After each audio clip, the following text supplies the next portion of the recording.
That's it? Your big idea for season 2 is to cancel the season? Well, yeah, Arizona thought it was a good idea. Yeah, Arizona would agree with you. Go figure out who your captain is. Next. All right, Dallas, what's the idea? Well, I thought we could do accents. Dude, no, we've talked about this. We're not doing accents. Why not? Other than the fact that they're terrible, they sound awful, we're bad at them, they're incredibly offensive. Next. You're offensive. Sup, Habs Loqual, what do you got? Je parle français. You learned French? I just got done telling Dallas. Ha ha ha. That's offensive. It's not funny. Out. Low quality fans of a high quality Bruins team, welcome back. We did it. Training camp starts today. It's the new season. We did it. We made it. It was a shortened off season. Still felt like a really long time. It was a pretty stressful off season. We survived the addition of a new team. It's a Seattle Kraken shirt. You get the idea. But we made it.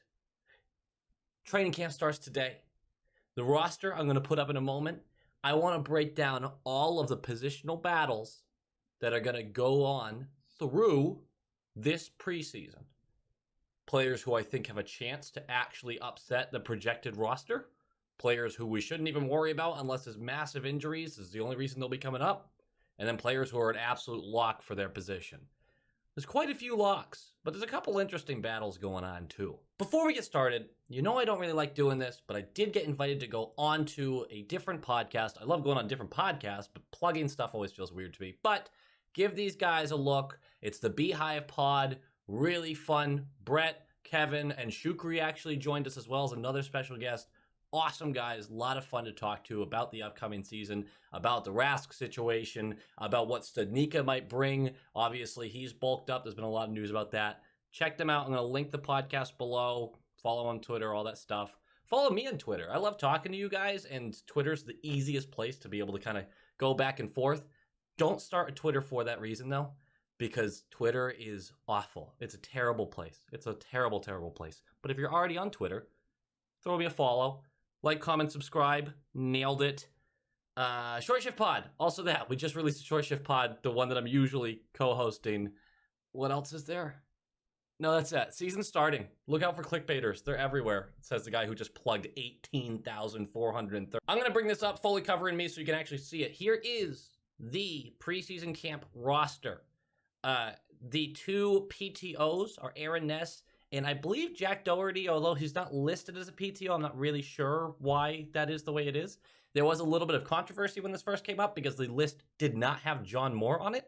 And people were very, I'm going to be honest, they were excited thinking that John Moore might have gotten moved. No, it was just a typo. They forgot to put John Moore on it. He's still there. Obviously, the version I just showed was corrected with John Moore on it. I'm going to get this out of the way right away. I'm going to list off what I think the lines are going into the season. This is what is in Cassidy's head to start game one with if everyone's healthy. We know Charlie Coyle not going to partake in the first week or so of training camp. We're not sure when he's going to be back, but he's listed as week to week. He should be fine for game one. I think he's kind of a lock, so I'm not really worried about that. But here we go. Opening night roster, as expected right now. Marchand, Bergeron, Pasta at the top. We know that. Hall, Coyle, Smith. We also know that. They've talked about Coyle taking over that 2C quite a bit. Do I think that's the perfect decision? No, but mine is also a what if, so we'll see how we go there. DeBrusk, Howla, Foligno. That's pretty typical. I'm not surprised by any of that. Howla is a really strong bottom six center. Foligno's going to add some size and some stick-to-itiveness in front of the net on the right side. DeBrusk, it's his revenge tour, baby. Let's go. Fourth line, Nosek, Frederick, Lazar. It's going to get interesting with this, but I believe they want Freddie to center that fourth line if he can return to form a little bit. The defensive pairings. Oh, boy. Forbort and McAvoy as your top pairing. They keep talking about how they want Forbort to spend some time with Mac. I don't think that's going to last very long. I wouldn't be surprised to see it game one. Second pairing is Grizz and Carlo. Third is Riley and Clifton. We'll get more into that. I do have Olmark starting game one. Swayman's backing him up. I'll explain in a bit. That's just the way I see it shaking it out for now. I kind of want to break this down. Forwards, defensemen, goalies. Position battles, position battles, position battle. The forwards we should consider a lock. And now, it doesn't mean they're a lock for the lineup I just gave you, but a lock to be on the ice. Game 1. Marchand, Bergeron, Pastrnak, Hall, Coyle, Smith. Those are our top 6. There's no debate about those 6 guys, if healthy, being in the lineup. Haula, Foligno, Nosek, all guys that we just acquired. It would be asinine to have those veterans tossed to the side to start the season. You're going to see what you have in them right away. You're going to start them right away. The exact opposite side of that, guys that you will not have to worry about unless there are a severe amount of injuries. Joona Koppanen, Jesper Froden. Yes, Jesper Froden. We'll talk in a second. Samuel Asselin, Matt Philippe, Alex Olivier Voyer, Fabian Lysell, Cameron Hughes, Ian McKinnon, Brett Harrison, Stephen Fogarty, Edwards, Trollmarks. All of those players, some of them you might not know, we talked a little bit about in the Prospect Challenge over the weekend, should not see any ice time with the Bruins unless we are really scraping the bottom or if someone has a good start to the season. But what we're talking about right now is the first week of the actual season. None of these guys should make a push that early. Jesper Froden might be the best of that group to step up. He had a really good prospect challenge. I know a lot of people are very excited about him. 4 goals over 2 games. Guys, he did what he was supposed to do. He was competing against players 4 years, 5 years, in some cases 7 and 8 years younger than him. I'm not knocking the guy for it. I'm saying good job putting up the points you should have put up. I am not very high on Froden. We'll see how he goes. He is not up the depth chart higher than I've just listed. Here's the grouping of the rest. DeBrusk, Oscar Steen, Jake Studnicka, Chris Wagner, Trent Frederick, Lauko, Kuhlman, Senyshyn, Bleed. Going to split these up a little further. Guys like Wagner, Kuhlman, Senyshyn, and Bleed, they will be depth pieces if things are not going well or if there are injuries. Guys like Steen, Studnicka, and Lauko are your absolute bubble players. They're who we're going to talk about here. They're fighting for a slot game 1. They could be in the lineup game 1.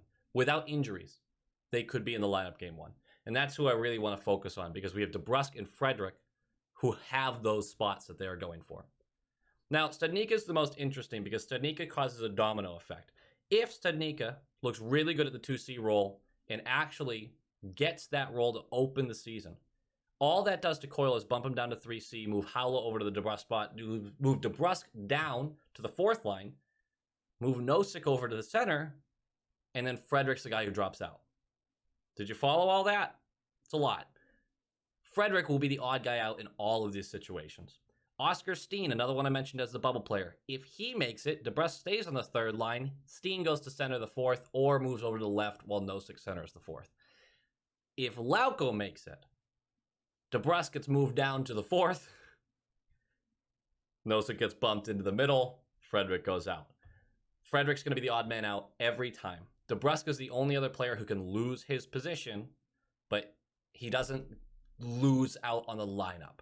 He just gets bumped down further in the depth chart, which would be a huge blow to him early. I'd be surprised if this works out. My actual prediction with the forwards, it shakes out exactly the way I painted the picture earlier. None of these guys make a big enough presence in preseason to be considered for opening night roster. Down the road, I think Studnicka and Lauko both get in and are very hard to remove. I do not expect that to happen in the first week. Obviously, as I'm doing this, please comment below what you think is going to shake out with all of this, because this is my opinion.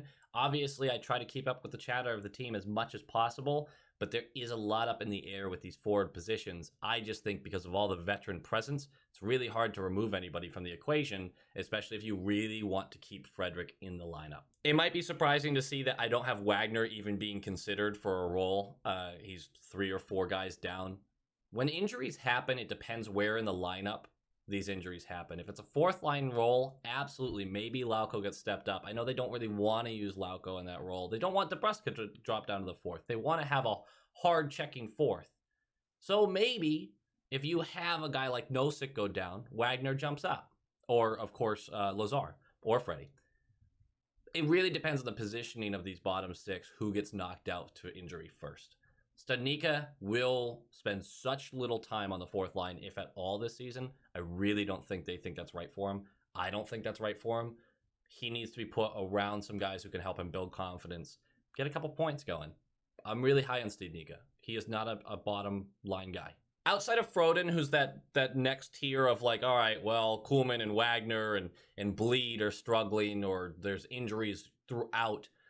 Samuel Asselin, pretty good prospect challenge weekend, has really turned some heads with how he plays the game. He's a quieter guy, but he's a playmaker, not afraid to shoot, has a quick little wrist shot too. I wouldn't be surprised to see him also considered when injuries start to mount. If the last 2 years are anything to go off of, then injuries will mount. I don't think he's quite ready yet, but his name will be tossed around. You can expect it. Defensively, here's your locks. Grzelcyk, McAvoy, Riley, Carlo, Forbort. Reason being is 4 of those guys should absolutely be a lock. Your Grizz, McAvoy, Riley, Carlo. Forbort, you just signed. Again, you're not having him in the lineup. And look, I'm not very high on that deal. 3 years, $3 million seems high to me for a guy that I don't think is that good. I think he's a decent stay-at-home defenseman, I guess. He deserves to be in the lineup over these younger guys. He is a lock for his position. He's just not in the same tier as the 4 guys ahead of him, even though he might be playing top pairing minutes, which I completely hate. I hate it. We'll see how it shakes out. Clifton is your guy on the right side. His name's been thrown around the most, for right side on the third pairing. This gets really, really interesting because you have 5 guys who are on the bubble, 3 of which were really right there. The 5 are Vakanainen, Ashan, Moore, Zaboral, and Lyle in no particular order. The rest of them that we don't have to worry about, Wolf, Dory, Berglund, Greenway's injured, Didier also injured, Tyler Lewington, Ryan Mast is years away, Aaron Ness, Jack Doherty, Andrew Pesky, and I have Ryan Mast written again. Typos. Those guys, again, if injuries mount and we get to our 12th defenseman, well, one of them is going to get called up, probably Nick Wolf. The rest of them, I just really don't see making a push in any way, shape, or form a few years away.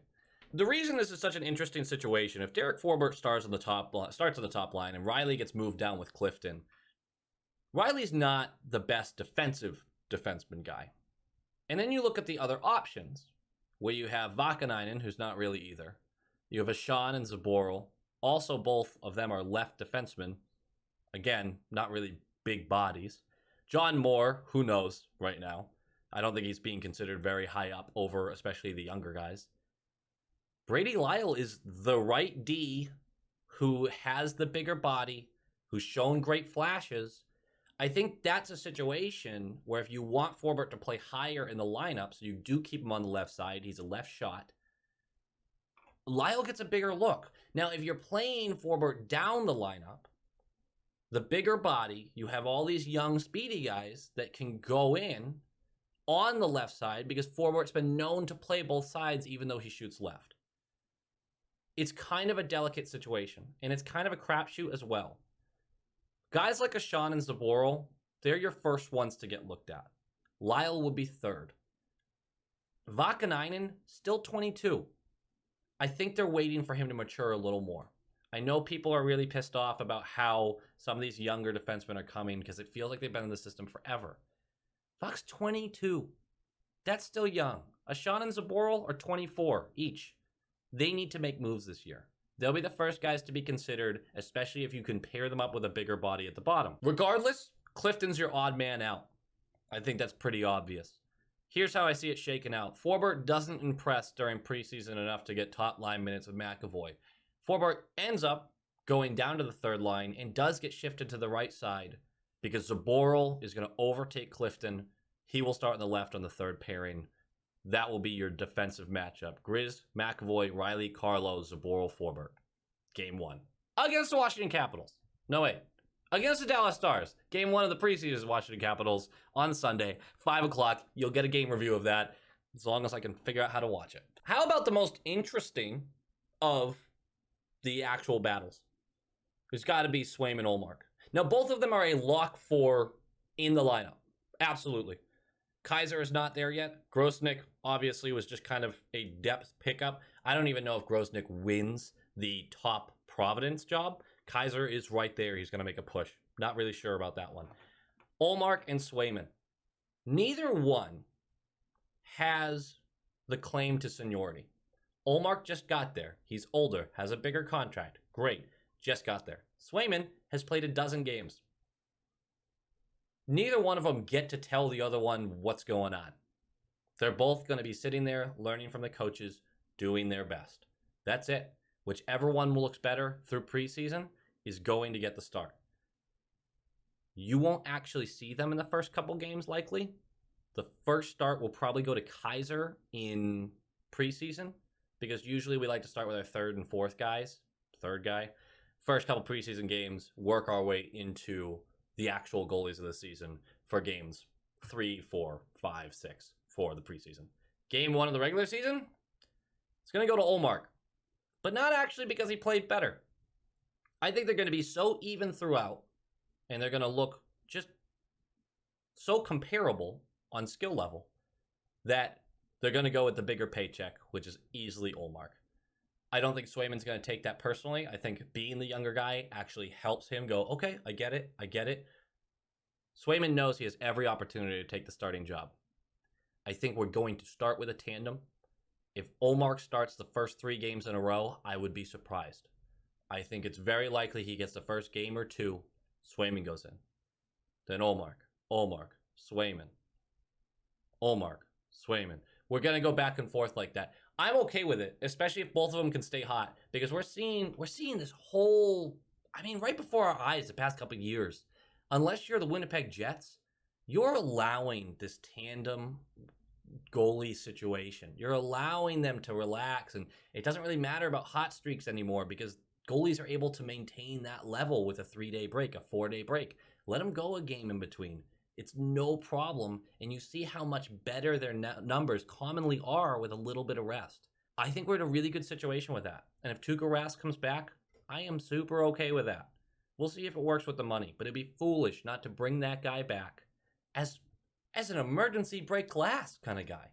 I don't know if he'd accept that kind of role, but we definitely would be worth a conversation. But right now, Swayman and Ullmark, although it's a huge question mark, it's pretty exciting. So there you have it, guys. That's my take on what we're going to get out of the preseason all the way to day 1. We're going to actually go through all the preseason games as they come. That's going to be really exciting. I'm really excited to actually just watch hockey again for a not just a prospect weekend where it looks like someone's holding a phone up to the glass. I can actually watch the game with real announcers. Really excited for that. This season has a lot of question marks. Let's not overreact the first week of the season. I'm going to, and you're going to, but let's pretend that we're not going to right now because we're very mature adults, right? Right? Go Bees!